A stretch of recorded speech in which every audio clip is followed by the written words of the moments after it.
আপন মানুষদের সাথে কাটানোর সময়গুলো সবচেয়ে বেস্ট মোমেন্ট হয়। আজকের ভিডিওতে আমরা অনেক বেশি এনজয় করেছি আর ভিডিওটাই শেয়ার করব। আসসালামু আলাইকুম এভরিওয়ান, কেমন আছেন? যখন অনেক বেশি মন খারাপ থাকবে পরিবারের সবার সাথে সময় কাটাবেন, সব কিছু ঠিক হয়ে যাবে, মনটা ফ্রেশ হয়ে যাবে। বাচ্চাদের সাথে কাটানোর সময়টা সবচেয়ে বেশি সুন্দর এবং স্পেশাল, কারণ তাদের পিছনে সময় দিতে দিতেই কিন্তু সব দিন কাভার হয়ে যায়।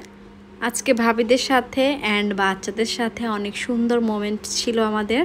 তো এই ক্লিপটি ছিল মাগরিবের পর। দেন আমি এখানে একটু হালকা পাতলা নাস্তা রেডি করেছি। সন্ধ্যার পর আমি এখানে একটু নাস্তা রেডি করেছি। নুডলস, সাথে ছিল সুজির পিঠা, কলার পিঠা, popcorn, chips, chicken fry, french fry.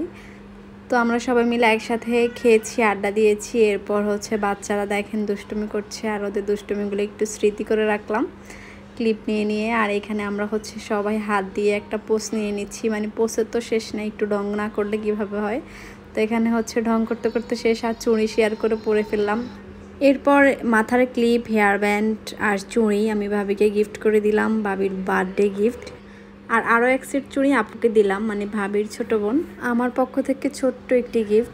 বাচ্চাদেরকে সামলাতে সামলাতে আর ভালো মতো ভিডিও করতে পারেনি, তো যতটুকু ছিল সেটাই স্মৃতি করে রাখলাম। সবাই চলে যাচ্ছে, এই জিনিসটা আমার বেশি কষ্ট হয় যখন আমি সিঁড়ি দিয়ে দেখি যে সবাই বাসা থেকে নেমে চলে যাচ্ছে, মিস করি।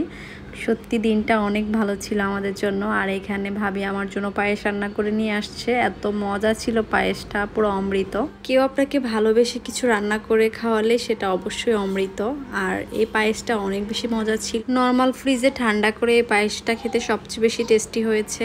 দেন আমি বেশ ভালোই খেয়ে ফেলেছি, দেন বাকিটা রেখে দিলাম।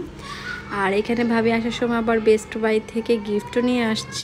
গিফটগুলো অনেক সুন্দর ছিল, সুন্দর দেখে বড় বড় গ্লাস ছিল 3টা। তো এই গ্লাসগুলো আমি বের করছি, আর অনেক নাইস ছিল।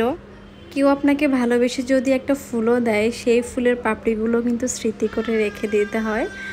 তো আমি ভাবির গ্লাসগুলো সবসময় স্মৃতি হিসেবে রেখে দিব যদি থাকে।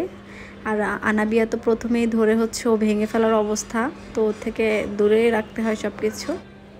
ভাবির হাতে চুড়িগুলো কেমন লাগছে কমেন্ট করে জানাবেন। আর মাশাআল্লাহ অনেক সুন্দর হয়েছে, হাতে ফুটেছে। বিভিন্ন কালারের কারণে সব ড্রেসের সাথে এই চুড়িগুলো পরা যায়, যার কারণে অনেক নাইস লাগে।